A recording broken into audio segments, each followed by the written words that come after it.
शिव की कथा कहती है, ब्राह्मण देव ने धर्म पत्नी कहती है तुम्हें कोई कमी पड़े तो मुझे बताओ, मैं आपको दे देती हूँ भाग। पर ब्राह्मण देव तो ब्राह्मण देव थे, जो लाते थे वो दान पुण्य संकीर्तन में लगा देते थे। एक दिन शाम का समय, प्रदोष का दिन,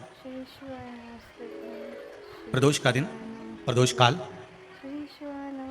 शाम का समय, भगवान देव अधिदेव महादेव माँ जगतजननी पार्वती जी के साथ में भ्रमण पर निकले। देखिए, अगर प्रदोष का व्रत नहीं कर सकते, प्रदोष के दिन आप व्रत नहीं कर सकते, मान लो आपसे भूखा नहीं रहा जाए, प्रदोष का व्रत नहीं कर सकते, प्रदोष के दिन आप भूखे नहीं रह सकते, मंदिर भी नहीं जा सकते, दिया भी नहीं लगा सकते, तो शिव महापुराण की कथा कहती है कि प्रदोष के दिन, प्रदोष काल में अपने ही दरवाजे के पास में देवाधिदेव महादेव का स्मरण कर लक्ष्मी की वृद्धि के लिए, कार्य सिद्धि के लिए, संपदा को प्राप्त करने के लिए आप अपने ही दरवाजे के पास में एक दीप लगा सकते हो। कौन से दिन? प्रदोष के।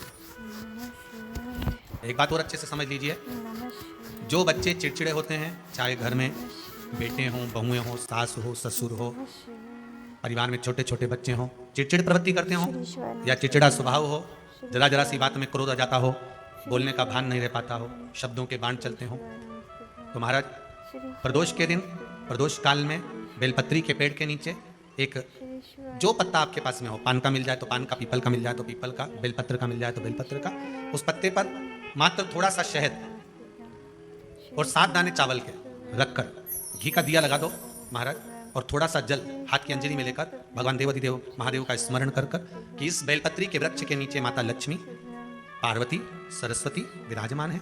इसी बेलपत्री के पेड़ के नीचे मेरे देवाधिदेव महादेव का 12 ज्योतिर्लिंग का स्वरूप प्रकट है।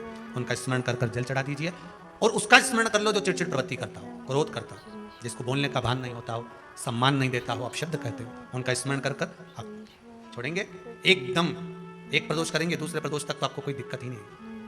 2-3 प्रदोष कर देखिए, बाबा कृपा करें। बच्चों को पढ़ने का कह रहे हो, पढ़ने बैठो, पढ़ने बैठो, पढ़ने बैठो, पढ़ने बैठो, तो एक आध प्रयास बच्चों के लिए भी कर लिया करो कि भाई ठीक है, जैसे वैकुंठ चतुर्दशी वाला उपाय हमारे यूट्यूब पर भी डला हुआ है, आप उसको निकाल कर सुनना, वैकुंठ चतुर्दशी के दिन प्रयास करें, बच्चे लोग विद्या में प्रबल होंगे। शिव उपासना का जो फल है वह 1000 ब्राह्मण देवता आज मंदिर के दरवाजे पर बैठे हुए थे, मंदिर की बुआरी लगाकर बेलपत्री को उठाकर एक बोरे में, एक बारदान में, एक झोले में भर रहे थे। एक बारदान में, एक बोरे में, एक झोले में भर रहे। पहले भी कथा में आज फिर कहते हैं, शिव मंदिर में जल बाद में चढ़ाना, शंकर के मंदिर में जाकर पंचामृत स्नान बाद में कराना, शंकर जी के मंदिर में जाकर पूजन बाद में करना, पहले थाली एक और रखकर शिव मंदिर में झाड़ू पोछा या जो बेलपत्री निर्माल्य जो भी रखा हो, उतरा हुआ सामान, उसको भरकर कहीं एक और जहां मंदिर वाले रखते हो वहां ले जाकर रख दो, झाड़ू पोछा एक बार जरूर। इस ब्राह्मण के चरित्र को सुनिए जो शिव महापुराण में वर्णन किया गया। कार्तिक महात्म की कथा कर रही है। कार्तिक मास में पड़ने वाले प्रदोष के दिन महाराज वो ब्राह्मण बेलपत्री को उठा उठाकर बारदान में भर रहा है। पूजन करने से पहले सबसे पहले सफाई का ध्यान रखो, और एक विश्वास रखना, आप मंदिर की सफाई नहीं कर रहे। फिर निवेदन करूंगा आप मंदिर की झाड़ू नहीं लगा रहे, आप मंदिर की सफाई नहीं कर रहे, आप मंदिर में पोछा नहीं लगा रहे। जितना हाथ आप मंदिर में फेर रहे हो सफाई के लिए, उतना आपके जीवन में जितना दुख है, जितनी तकलीफ है, जितना कष्ट है, जितनी बीमारी है, उस पर हाथ फेर रहे हो। मंदिर में नहीं फेर रहे हो, नहीं तो सारी दुनिया में जितने मंदिर है, सारे मंदिरों में ट्रस्टियों ने कुछ ना कुछ लगा कर रखा है। स्वीपर आकर साफ करके देता, ये आएगा सफाई कर जाएगा, पंडित जी होंगे तो बुआरी लगा देंगे, पंडित जी होंगे सफाई कर देंगे। उन्होंने तो पंडित जी को बोल कर रखा कि साफ कर दो, पंडित जी करते भी हैं, पर पहला फर्ज आपका है कि आप मंदिर में आए हो तो पहले आप सफाई करो। क्यों? क्योंकि हम उसका द्वार साफ रखें।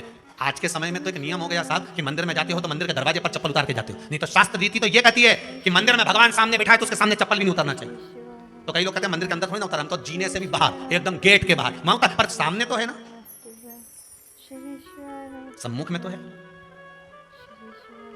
तुम्हारे यहां अगर 4 लोग दिवाली मिलने आते हैं ना, तो तुमने चप्पल रखने का भी स्टैंड बनाकर रखा है, साइड में उतारिए, दिल्ली पर मत उतार देना, थोड़ा साइड में उतारो। सामने से सब आते जाते रहते हैं, सामने उतारो, सम्मुख में क्यों उतारो?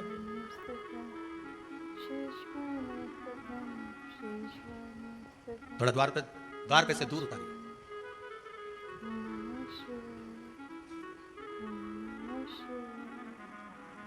अभी तो कुबेरेश्वर धाम में काम चल रहा है, आप लोग जो दान दे रहे हो, आपके दिए हुए दान से निर्माण चल रहा है। अभी तो आप पहनकर जूता चप्पल भी अंदर आ जाते हो, भले दूसरे मंदिरों में चप्पल पहनकर हमने देखा है, आधिकारिक मंदिरों में, ब्रजभूमि पर भी बहुत मंदिरों में लोग अंदर जूता पहनकर चले जाते हैं, पर जब तक बाबा नहीं बैठा तब तक तो आप पहनकर आ रहे हो। जिस दिन बाबा कुबेरेश्वर धाम में आकर बैठ गया, उसके बाद वो दोनों गेट पर चप्पल बाहर ही रहेगी। आओ आप, कंकर से शंकर, शंकर जब शरीर से लगेगा तब सुख भोगोगे, आनंद भोगोगे, सुख की प्राप्ति। अपने द्वार पर भी कितना सुंदर लिखा है भविष्य पुराण के अंतर्गत और विष्णु पुराण में, भृगु बाबा का चरण का चिन्ह भगवान विष्णु की छाती पर रहा, भगवान विष्णु की छाती पर भृगु बाबा के चरण का चिन्ह रहा, चरण का चिन्ह। अब भविष्य पुराण में लिखा है कि अगर हम मंदिर के द्वार पर घर के चौखट के एकदम सामने चप्पल उतार देते हैं 7 बार दिन भर में से, कितनी बार? 7 बार विष्णु पुराण कहती है ऐसा कोई दिन नहीं होता जिस दिन दरवाजे पर 7 बार लक्ष्मी आकर खड़ी नहीं होती हो। पहले कथा कही थी आपको कि प्रत्येक मनुष्य के भाग्य में सुख लिखा है, केवल मंथन करना। भविष्य पुराण कहती है 7 बार लक्ष्मी प्रत्येक मनुष्य के दरवाजे पर जाकर खड़ी होती है, पर द्वार पर चप्पल पड़ी होने के कारणवश वो लौट कर चली जाती है। बहुत ध्यान दीजिएगा, हमारा थोड़ा सा आपको बुरा लगेगा, लग जाए, पर शिव पुराण है, जीवन संवार देगी तो अच्छी बात है, जीवन संवार दे तो अच्छी बात है। मंदिर के द्वार पर हम जब चप्पल छोड़ते हैं, जिस मंदिर की चौखट पर चप्पल छोड़ी है, आप जितनी देर आराधना में लगे रहते हैं उतनी देर तक आपकी चप्पल पर जितने लोग लांग कर जाते हैं, जितने लोग लांग कर प्रवेश करते हैं, उसका भी दुख आपके भाग्य में आता चले जाता है। ध्यान दीजिएगा जरा, चप्पल का भविष्य पुराण में पढ़िएगा कभी कि पादुका का महत्व क्या है, पादुका किस ओर उतारना चाहिए, पादुका को कहां रखना चाहिए, किस जगह पर बुआरी झाड़ू को रखना चाहिए, किस जगह पर चलनी को रखना चाहिए, सुई उस सुई को जिस हाल में सब देखते हैं उस हाल में क्यों रखा जाता है? सुई तो इतनी सी है, पर जिस हाल में सब देखते हैं उस हाल में ना तो झाड़ू रखते हैं, उस हाल में ना चलनी रखते हैं। भैया क्यों नहीं रखते? कारण क्या है कि जिस हाल में सब बैठकर बात करें, आवक जावक की बात हो, व्यापार की बात हो, लक्ष्मी की बात हो, प्रेम स्नेह की बात हो, आपस में बैठकर सब चर्चा कर रहे हो, अगर वहां छलनी होगी, झाड़ू होगी, तो बैठे बैठे बात करने में विवाद चालू हो जाएगा। 15-20 मिनट तुमने बहुत प्रेम की बात करी, अच्छे से बात करी, पति पत्नी बहुत प्रेम की बात कर रहे थे, मालूम पड़े बात करते करते से कब झगड़ा उत्पन्न हो जाए तो समझ में नहीं आया। हमारी बहू को क्या हो जाता है, बैठे बैठे बात करते करते झगड़ा कर देती है, जरा सी बात में झगड़ा चालू हो जाता है। कारण क्या है? जिस हाल में तुम बैठ रहे हो, जिस कमरे में तुम बैठ रहे हो, जिस हाल के अंदर सब बैठकर चर्चा करते, बात करते, चित्त करते, आपस में बैठकर सब लोग एक दूसरे के बातचीत करने बैठे, आय व्यय देखने बैठे, दुकान व्यापार की बात करने बैठे, उस जगह पर भी झगड़े का क्रम कहां से आ गया? एक ना एक का मुंह क्यों फूल गया? कारण क्या था? कोई बात टेंशन क्यों आ रहा है? मतलब उस हाल में या तो चलनी रखी है या झाड़ू रखी है, भले तुमने सोफे के नीचे फंसा दिया, भले तुमने पीछे फंसा दिया, पर पड़ी जरूर है, रखी जरूर है, कहीं ना कहीं पड़ी होगी। क्यों कहते हैं कि जिस हाल में आप बैठ रहे हो, जहां पर आप संपदा की बात कर रहे हो, दौलत की बात कर रहे हो, व्यापार की बात कर रहे हो, व्यवसाय की बात कर रहे हो, उस हाल में अगर कहीं कैलेंडर टंगा हो, कोई सामान ऐसा रखा हो, कोई पर्दा ऐसा लगा हो, कोई चीज ऐसी लगी हो, तो उसमें एक सुई उसमें रख दीजिए। क्यों कहते हैं? हमारे यहाँ दूल्हा भी जाता है ना, तो उसका जो साफा बनता है या जूता उसको पहनाते हैं, उस तक में पिन टच करके भेज देते हैं। बोलो सही है कि गलत है? दूल्हा तोरण लगाने जा रहा है, दूल्हा तोरण देने जा रहा है, तो उसके जूते में भी पिन घुसेड़ कर भेजते हैं, पिन लगाकर भेजते हैं, उसके साफे में पिन लगाकर भेजते हैं। एक भले सुई नहीं लगाएंगे तो आल पिन लगाकर भेज देंगे। क्यों भेजते हैं? उसका कारण क्या है कि लक्ष्मी को लेने जा रहा है, संपदा लेने जा रहा है, और जिसको वो ब्याह करने जा रहा है उसका संबंध सुई और धागे के संबंध जैसा हमेशा सिला हुआ होना चाहिए, उधेड़ा ना जाए, कैची जैसा कटा हुआ नहीं होना चाहिए। एक एक प्रमाण को जरा देखो तो। और दुनिया के लोग कहते हैं साहब हमारे यहाँ तो सुख नहीं है, शांति नहीं। शांति तुमने भंग करी, कोई दूसरा भंग करा। चप्पल उतारी दरवाजे पर, मंदिर के द्वार पर। हम तो यहाँ तक कहेंगे पशुपति व्रत करने जा रहे हो, पशुपति व्रत को धारण करने जा रहे हो, एक सोमवार मत पहनो चप्पल, जब मंदिर जा रहे हो तब दिन भर पहनो, मंदिर जाओ मत पहनो। कोई जरूरी है कि मंदिर पहनने चप्पल पहनना जरूरी है? मत पहनो। मंदिर के द्वार पर जहां भगवान विराजे हैं उसके द्वार पर अगर आपने चप्पल उतारी है, आप तो अंदर चले गए। और जितने लोग लांग रहे हैं उसका मालूम, उसका स्मरण कितना कितना गया। छाता, चप्पल, आसन, मांग का टीका, इसका भी वर्णन पहले कर चुके हैं कथा में, आप लोगों ने सुना होगा। छाते का भी वर्णन किया। किसी का छाता बारिश में तुम लेकर आ गए, पानी करने लगा, जी तुम्हारा छाता देना, छाता तो लेकर आ गए, पर जितने दिन तुम्हारे घर में रखा हुआ है उतना दिन तक हिसाब लगा कर रखना कि 15 दिन रखा तो तैयारी रख लेना, 15 दिन में कितने घंटे हुए, कितने घंटे कितने पल, उतना आपको दुख भोगना पड़ेगा। दूसरे का छाता आया, इसलिए कोई प्राण छोड़ता है, मरता है, तो उसके पद में यही सब चीजें देना पड़ती। क्या क्या बोलते जाओ, छाता, चप्पल, आसन, माला, सब देना पड़ता है। बोलो देते कि नहीं देते? तो क्यों देना पड़ता है? छाता क्या काम का कि छाता देना पड़ेगा? क्या व्यक्ति 24 घंटे क्या धूप में रहता था कि पानी में रहता था जो छाता देना पड़ेगा? चप्पल क्यों देना पड़ेगा? इसलिए देना पड़ेगा, उसका शास्त्र प्रमाण। जरा सा राजा परीक्षित ने जरासंध के मुकुट को सिर पे पहन लिया था और बुद्धि बदल गई थी। समीक बाबा के गले में मरा हुआ सर्प डाल दिया था। सही है कि गलत है? केवल मांग का टीका अर्थात सिर पर मुकुट बदला और काम हो गया। बहुत ध्यान देना पड़ता है महाराज, बहुत ध्यान देना पड़ता है। तुम्हारी चप्पल कोई ले गया, तुम रो रही, किसी ने पूछा क्या हो गया, मेरी चप्पल कोई ले गया था, फिर मैं दूसरे की ले गई। तुम्हारी कोई दूसरा ले गया, तुम दूसरे की। नहीं भाई,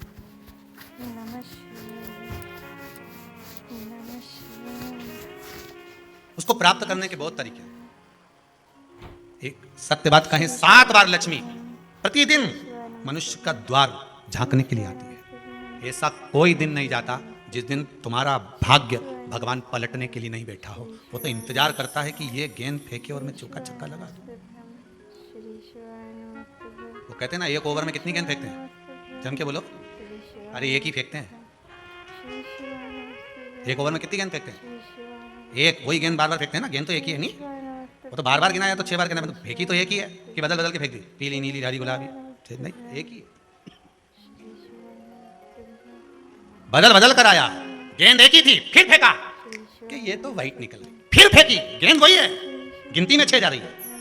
1 साल निकल गया, 1 दिन निकल गया, फिर गेंद फेंकी, अरे साहब 1 भी रन नहीं बना, फिर फेंकी, अभी भी नहीं बना, फिर फेंकी तो क्या बाउंड्री तक तो पहुंच गई है। अब की बार जो फेंकी तो क्या ऊपर से निकल गई, सीधे 6 पे पहुंच गई। भगवान भी ये कहता है, एक ही गेंद है, 6 बार फेंकी है। शास्त्र कहता है 7 बार दरवाजे पर लक्ष्मी आती है, मौका देखती है कि कब मौका मिले मैं इसके घर में प्रवेश कर जाऊं। और कभी कभी ये निंदा करती दिखती है, कभी बहू की चुगली करती दिखती है, कभी टीवी में मन लगाए दिखती है, कभी सुई धागा लेके बैठी मिलती है, कभी झाड़ू लगाती फिरती है, कभी दरवाजे पे चप्पल खुली मिल जाती है, कभी कुछ मिल जाता है। मैं बार बार आती हूँ, अब नहीं माने तो मैं कहीं करूँ, मेरे को तो जाना पड़ेगा।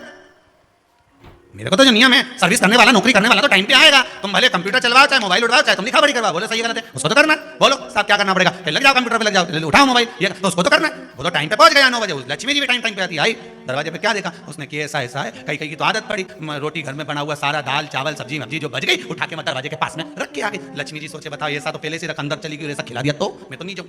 लक्ष्मी जी वापिस चलती। कई लोगों की आदत, आटा छना हुआ, ऊपर की जो चापड़ थी, उन्होंने कहा गाय खा के चली जाएगी, ओटला पे पटक के आ गए। लक्ष्मी जी में आई कि चापड़ तो यहाँ पटक के चली गई, मैं काय को जाऊँ, छलनी में से जाऊँ, नहीं जाऊँ। कितना कितना कहा है महाराज, केवल 1 दिन का इंतजार रहता है, दिवाली आए लक्ष्मी जी हमारा घर आएगी, ने लीप लिया, ने पोत लिया, ने मांडना भी मांड लिया, लक्ष्मी जी का पाँव भी मांड लिया, ने कमल का फूल भी मंगवा लिया, गेंदा की माला भी बुलवा ली, सारी गेंदा वेंदा की माला दरवाजे पे भी लगा दी, चौक में खोल के बेटी इंतजार में, लक्ष्मी जी आएगी, लक्ष्मी जी आएगी। लक्ष्मी जी बोली मैं तो रोज आऊँ जी, मैं तो रोज आऊँ, पर कहीं करूँ थारी बुद्धि काम नहीं करे, मैं कहीं करूँ। फिर के लक्ष्मी मैया अब की बार आ गई तो जाजे मती रही, बड़ी तकलीफ में हूँ। लक्ष्मी जी बोली नहीं जाना तो पड़ेगा, दिवाली का दिन हमारे 10 के घर जाना पड़ता है, बड़ी मुश्किल से तो गुजिया पपड़िया मिलता है, नहीं जाऊँगी तो अच्छा नहीं लगेगा, तो जाना तो पड़ेगा, पर रोज आऊँगी, प्रतिदिन आऊँगी। तू अगर मुझे रोक सकती है और अपने घर में बुला सकती है तो बुला ले, और आऊँगी मैं प्रतिदिन और जाऊँगी भी मैं प्रतिदिन। लक्ष्मी आती भी खूब है और जाती भी खूब है, एक जगह टिकती कभी नहीं है, बस उसको बुलाने का तरीका होना चाहिए। रोज भगवान चाहता है कि तेरा दिन फिर जाए। कथाओं में भी आप लोग बोलती हो, आंवला नवमी वगैरह की बोलना, जैसे ही का दिन फिर या ऐसी बोलती हो ना, कथा कहानी सुनती हो जब, कैसे बोलते हो कहानी सुनने के समय पे, जैसे ही का दिन फिर या वैसा हमारा दिन फिर जे माता, ऐसा कर दे माता। तो माता जी बोले मैं तो रोज का दिन फेरूं तेरा, तो काय की चिंता कर रही कमला, काय चिंता करे, मैं तो रोज का फेरूं, तू सुधरे तो बिल्कुल तैयारी। ब्राह्मण बेलपत्री को भर रहा था,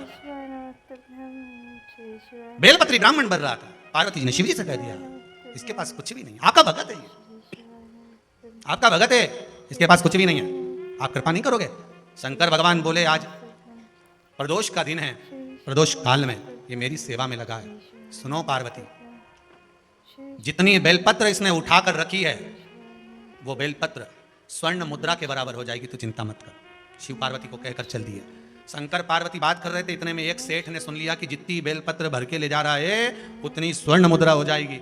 बनिया ने सुन ली, सेठ ने सुन ली, तो जैसे ही शंकर पार्वती गए, सेठ जी उस ब्राह्मण के घर चले गए, 100 सोने की मुद्रा देकर कहा जितनी बेलपत्र है चढ़ी हुई मुझे दे दे, जो चढ़ी हुई बेलपत्र है वो मुझे दे दे। महाराज अब श्री शिवाय नमस्ते बहन, श्री शिवाय नमस्ते बहन, चढ़ी हुई श्री शिवाय नमस्ते बहन। ब्राह्मण देवता ने पूछा आप करोगे क्या? श्री शिवाय नमस्तुभ्यं श्री क्या करोगे इस चढ़ी हुई बेलपत्र का? श्री शिवाय नमस्तुभ्यं महाराज श्री शिवाय नमस्तुभ्यं श्री शिवाय ये चढ़ी हुई जो बेलपत्र है ना, श्री शिवाय नमस्तुभ्यं आप मुझे दे दो, मैं 100 स्वर्ण मुद्रा आपको देता हूँ। श्री शिवाय नमस्तुभ्यं धर्मपत्नी ने कहा शिवाय दे दो। नमस्तुभ्यं ब्राह्मण बोला यही तो हमारी पूंजी है, श्री शिवाय नमस्तुभ्यं यही हमारी पूंजी है। श्री शिवाय नमस्तुभ्यं श्री शिवाय नमस्तुभ्यं जब आप भगवान की पूजन करो, श्री शिवाय नमस्तुभ्यं पूजन करने के बाद जब विसर्जन होता है देवताओं का, आप पूजन पे से ब्राह्मण निर्माल्य उतारते हैं, तो यजमान का कार्य है जो निर्माल्य नीचे उतारा गया है उसको नेत्रों से लगा कर रखना चाहिए, क्योंकि ये यजमान की पूंजी है, ये ब्राह्मण की पूंजी है। कर्मकांडी ब्राह्मण, पूजन करने वाला ब्राह्मण, भगवान की भक्ति में डूबने वाला ब्राह्मण, भगवान के भजन में मंदिर दिवालय में पूजन करने वाला ब्राह्मण जब यजमान से पूजन कराता है, पूजन कराने के बाद जब निर्माल्य को उतारता है, जो चढ़ी हुई वस्तु है जब निर्माल्य होती है उसको उतारा जाता है, तो ब्राह्मण भी यजमान से कहते हैं इसको नयनों से लगा लीजिए। श्री साधारण नहीं है। नमस्तुभ्यं ब्राह्मण देवता ने कहा ये मेरी पूंजी है जो भगवान पे से उतरी है, मैं अपनी बेलपत्र क्यों दूं? नहीं दे दो, 100 सोने की स्वर्ण मुद्रा भी तो मिल रही है, अपने बच्चों का पेट भराएगा। ब्राह्मण ने 100 स्वर्ण मुद्रा के लिए दे दिया, श्री शिवाय नमस्तुभ्यं बढ़िया ले गया बेलपत्र को। शिवाय नमस्तुभ्यं भगवान ने कहा था शिवाय नमस्तुभ्यं ये बेलपत्र धोकर ब्राह्मण चढ़ाएगा तो इसको उतनी स्वर्ण मुद्रा प्राप्त होगी जो उतरी हुई। आपको पहले भी कहा केवल एक बेलपत्र ऐसी है जो उतरने के बाद धोकर फिर चढ़ा दो। बनिया बैठ गया, आज नहा धो के स्नान करके चढ़ाने लगा। श्री शिवाय अब इसका मन शंकर जी में तो था ही नहीं, इसका तो उतना था कि ये जितनी चढ़ेगी उतनी स्वर्ण मुद्रा मिलेगी। अब ये तो लालच से कर रहा था। चढ़ती गई सुबह से शाम हो गई, भगवान जी शिवाय नमस्तुभ्यं इसने शंकर भगवान के शिवलिंग को पकड़ा श्री शिवाय और उस बनिया ने, उस सेठ ने शिवलिंग को पकड़ कर कहा हे शंकर, शिवाय नमस्तुभ्यं श्री शिवाय नमस्तुभ्यं मेरी 100 सोने की मुद्रा चली गई तेरे चक्कर में, आज मैं शिवलिंग को उठा लेता हूं। जैसे ही शिवलिंग को पकड़ा ऐसा चिपक गया, हाथ ही नहीं निकला, हाथ नहीं चिपका हुआ, निकल ही नहीं रहा। आंख से आंसू निकलने लगे, सुबेरे से लगा था, हाथ नहीं खुल रहा। शंकर भगवान आकाशवाणी कर कर बोले उसके भाग्य का धन तू लेना चाहता था, 1000 स्वर्ण मुद्रा ब्राह्मण को दान दे, क्योंकि उसके भाग्य की थी ये बेलपत्र। श्री शिवाय नमस्तुभ्यं तब हाथ छूटेगा। श्री शिवाय बढ़िया बोले पहले हाथ को छोड़ो तो 1000 मुद्रा दूंगा। इसने सोचा कि 1000 मुद्रा तब दूंगा जब हाथ छूटेगा, हाथ छूटेगा तो कौन देगा? नमस्तुभ्यं श्री शिवाय नमस्तुभ्यं भाई एक व्यक्ति की गाय खो गई, गौ माता खोई, तो इसने हनुमान जी से कहा प्रभु मेरी गाय घूम गई है, आप हनुमान जी गाय ढूंढ दो। तो हनुमान जी ने ऐसी कृपा कर दी। एक व्यक्ति सामने से दौड़ कर आया, हे प्रभु मैं आपको प्रसाद चढ़ाऊंगा 5 रुपए का, आप मेरी गाय ढूंढ दो। सामने से दौड़कर एक व्यक्ति आ गया, उसने आकर कहा कालू वो तेरी गाय वहां पीछे से आ रही है। इसने गाय पकड़ी, चल दिया। मंदिर के पंडित जी बोले देखो 5 रुपए का प्रसाद बोला था, तुम्हारी गाय मिल गई, चलो। भगवान हनुमान जी ने ढूंढ दी, चढ़ाओ प्रसाद। उसने कहा हनुमान जी ने क्या करा, गाय तो खुद मेरे पास आ रही थी, हाथ छूटेगा क्यों दूंगा मैं 1000 स्वर्ण मुद्रा? भगवान ने हाथ ही नहीं छोड़ा। भगवान को मालूम है बहुत अकल, छोड़ा ही नहीं। क्या करूं मैं? भगवान बोले बुला तेरे पुत्र को, और 1000 स्वर्ण मुद्रा बुला। पुत्र को बुलाया, 1000 स्वर्ण मुद्रा बुलाई। बढ़िया से कहा दे अब, क्योंकि मेरा हाथ तो छोड़ो। भगवान ने एक हाथ तो लगा कर रखा, एक हाथ छुड़वा दिया, संकल्प दे 1000 स्वर्ण मुद्रा दे। 1000 स्वर्ण मुद्रा ब्राह्मण को दी, दूसरा हाथ छूटा, शंकर जी के चरणों में गिर गया, मेरा लालच मुझे चिपका दिया। इतने में पार्वती जी आकर बोली आपने कहा था कि ब्राह्मण को आप स्वर्ण मुद्राएं दोगे, तो ये मुद्रा आपने क्यों नहीं दी? शंकर भगवान बोले मेरे पास तो कुछ नहीं, मैं तो अपने भक्त से दिलवाता हूँ। किससे दिलवाता हूँ? अपने भक्त से। फिर निवेदन करूंगा भगवान कभी तुम्हारे सामने आकर ना तो देगा ना तुमसे लेगा। भगवान कभी आकर नहीं बोलेगा कि जी मुझको रसगुल्ला खिला दे, कि रबड़ी खिला दे, कि मोहन थाल खिला दे, कि ठौर खिला दे। भगवान कभी आकर नहीं बोलेगा कि मुझे 56 भोग लगा दे। भगवान कभी आकर नहीं बोलेगा। भगवान तो किसी को एक माध्यम बनाएगा और भेज देगा, जा तेरा वो काम हो जाएगा, माध्यम बनाकर भेजा। और हम तो कहते हैं संपूर्ण विश्व में, सारे संसार में जब एक तरफ श्रीमद् भागवत कथा चल रही थी, बीच में ये शिव महापुराण की कथा अगर कोरोना महामारी में आई है, तो ये जान लेना कि भगवान ने माध्यम बनाकर भेजा है कि तुम्हारी जिंदगी को संवार लो। ये शिव महापुराण की कथा अगर आज आई है तो ये आपके जीवन को संवारने वाली, आपके जीवन को सार्थक बनाने वाली, सार्थकता प्रदान करने वाली, ये जीवन को एक परमात्मा की शरणागति तक लेकर जाने वाली।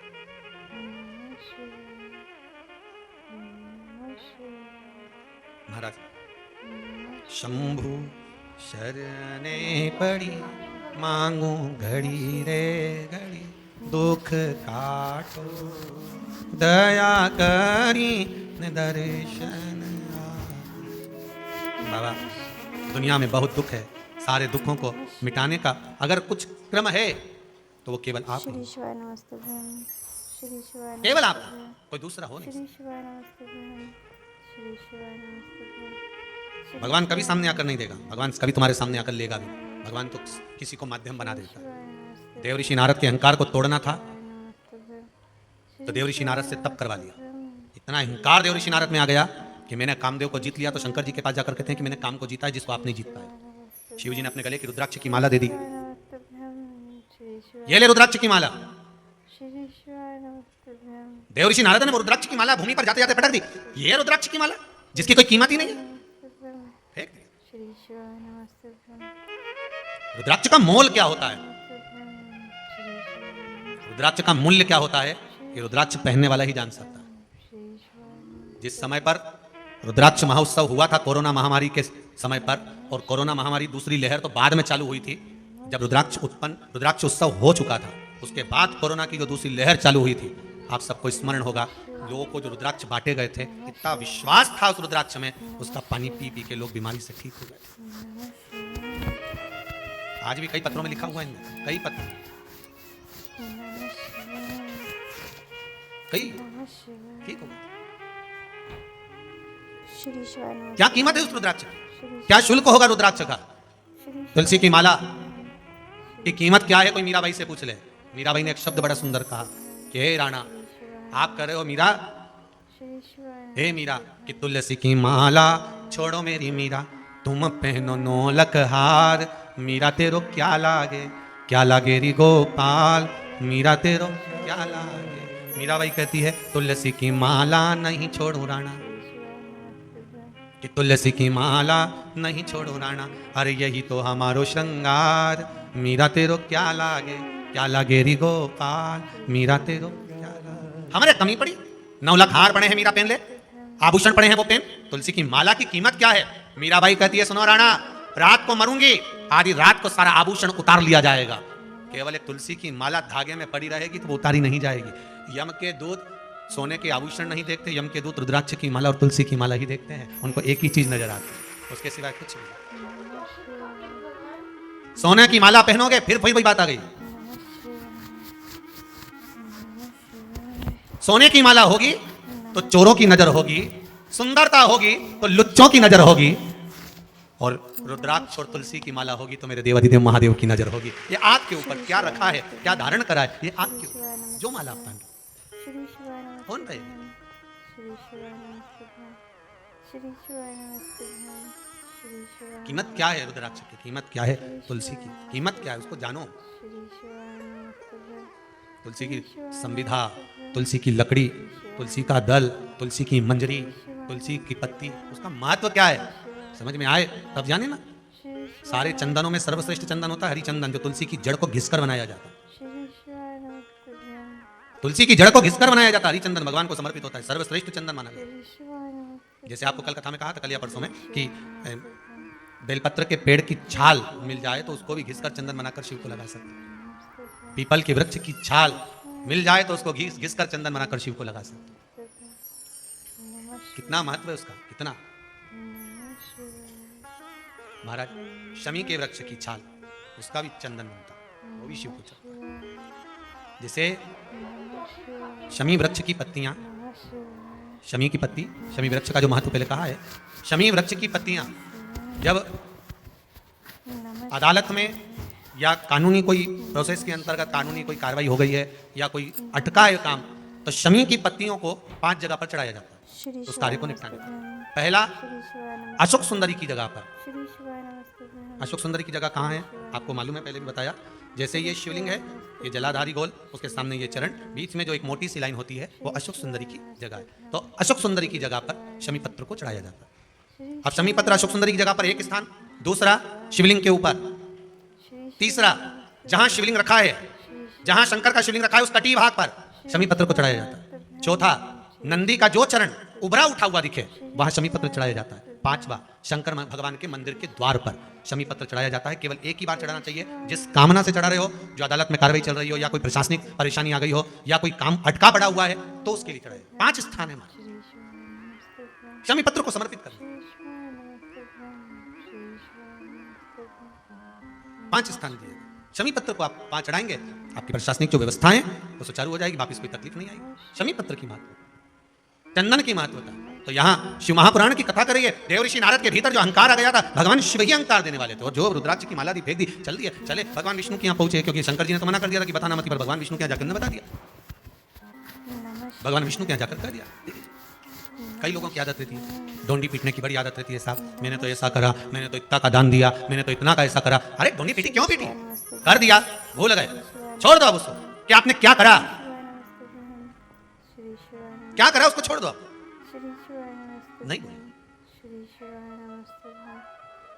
तेरा ही दिया मैंने खाया पिया है, तेरा शुक्रिया, तेरा मुझे भोले बाबा ने बहुत दे दिया है, तेरा शुक्रिया, तेरा। उसने क्या कमी रखी? क्या कमी रखी? इसीलिए शायद कहते होंगे, मेरा भोला गुलाब को फूल, गोरा मैया कुसुम कली, भोला रेवे काशी नगरिया, भोला रे काशी नगरिया, मेरी गौरा रेवे हिमालय। महाराज बस वही उसका स्थान शिव है। जाकर नारद जी ने कहा भगवान के सामने, भगवान विष्णु के सामने आदत रहती है। गौतम बुद्ध ने अपने शिष्य से कहा, मुझे पानी पीना लेकर जल्दी जाओ, जल्दी जाओ पानी लेकर, प्यास लग रही है, जल्दी जाओ, मेरा कंठ सूख रहा है, पानी लाओ। गौतम बुद्ध के शिष्य गए पानी लेने के लिए, वापस लौट कर आ गए, महाराज हम पानी नहीं लाए। क्यों? वहां कोई कपड़ा धो रहा था, कोई बर्तन धो रहा था, कोई अपनी गाड़ी धो रहा था, पानी इतना गंदा था, हम कैसे लेकर आते? वापिस। गौतम बुद्ध ने कहा, बहुत तेज प्यास लग रही है, पानी तो लाना पड़ेगा, प्यास बहुत तेज लग रही है, जल्दी जाओ पानी लाओ, जाओ जल्दी से। ठीक है, गए, फिर गए, 4 घंटे हो गए आए नहीं, 6 घंटे हो गए आए नहीं, 7 घंटे हो गए, तब एक घड़ा पानी का भर कर लाए। गौतम बुद्ध ने कहा इतनी देरी कर दी? शिष्य बोले, गुरुदेव पानी पर से सब कपड़े धोने वाले गए, बर्तन धोने वाले गए, गाड़ी धोने वाले गए, पानी की जो गंदगी थी वो नीचे दबी, मिट्टी नीचे हुई, पानी एकदम जब शांत हो गया तब हम भरकर लेकर आए। हमने इंतजार करा तब जाकर ये निर्मल जल मिला। गौतम बुद्ध ने कहा अपने शिष्य को, बस यही मानव का जीवन है। दुनिया बहुत गंदगी फैलाएगी, कोई काम, कोई लोभ, कोई विषय, कोई आसक्ति, कोई वासना, कोई तृष्णा, कोई निंदा, कोई चुगली, कोई अपशब्द, कोई गाली, कोई ताने। आप जब जल भरने जाओगे, जल मतलब कथा सुनने जाओगे, आप जब सत्संग करने जाओगे, आप जब मंदिर जाओगे, आप जब धर्म की जगह पर जाओगे, आप रोज किटी पार्टी जाओ, कोई कुछ नहीं कहेगा, आप रोज होटल जाओ, कोई नहीं कहेगा, आप रोज एंजॉय करने जाओ, कोई नहीं कहेगा, पर आप जब कथा में लग गए, धर्म में लग गए, सत्संग में लग गए, भजन में लग गए, कथा में जाना चालू कर दिया, तो फिर लोग कमेंट्स करना चालू कर देंगे, बताओ ये भी उसके चक्कर में पड़ गई, बस ही और वाला है। बताओ, वो तो खुद ढोंगी ठहरा, ले कहने वाले कहीं कम पड़े, मुंह से कहते फिर, और के आग लगे बस्ती में अपन रहो। दुनिया के लोग कहेंगे, अरे कहाँ चक्कर में पड़ गई, वो टोटका बताता रही है, काम करता है, ये भी उसके चक्कर में पड़े। लोग तो कहेंगे, उनका तो काम है कहना, क्यों डरे? कोई रोज की जाए उसके कोई नहीं टोकेगा, होटल जाओगे कोई नहीं टोकेगा, पर धर्म की जगह पर जाना चालू कर दो, सत्संग में, भजन में, कीर्तन में, मंदिर में, देवालय में जाना चालू तो करो। तुम रोज रोज मंदिर जाना चालू कर दो तो लोग कहेंगे अपने आप को सती सावित्री समझ रही। बताओ, रोज लोटा उठा के चल दी, बताओ रोज बड़ी बड़ी व्रत करे, बड़ी आई पशुपति व्रत करे, दुनिया के लोग ताने कसना चालू कर देंगे। इनका काम ही है, ये यमराज के छोरा छोरी पैदा हुए, ये कोई छोटे मोटे हैं? यमराज के छोरा छोरी का काम क्या था मालूम है आपको कि नहीं मालूम? बोलो तो सही। भगवान के छोरा छोरी का काम क्या है? भगवान शंकर के छोरा छोरी का काम क्या है? गणेश जी का काम क्या है? तुम्हें रिद्धि सिद्धि देना, रिद्धि सिद्धि मिलेगी, भजन करोगे, दान करोगे, पुण्य करोगे, वैकुंठ जाओगे। और यमराज के छोरा छोरी का काम क्या है? तुम्हारी बुद्धि को बदलना। जैसे तुम सत्संग में जाने लगोगे वो तुम्हारे को टांग खींचेंगे, कैसी बन के चल दी, इतनी कथा में जा रही है, अपने आप को धर्मात्मा समझने लगी, ऐसा हो गया। ये यमराज के छोरा छोरी तुम्हें वहां से हटा के वापिस गलत जगह लगाएंगे, मतलब अपने पिताजी के पास ले जाएंगे, और भगवान के छोरा छोरी भगवान के पास ले जाएंगे। अब मर्जी तुम्हारी कि तुम ये यमराज के छोरा छोरी के कहने में आओ कि भगवान के छोरा छोरी के कहने में आओ। नहीं तो दुनिया के लोग तो कहेंगे कहाँ चक्कर में पड़े हो क्या?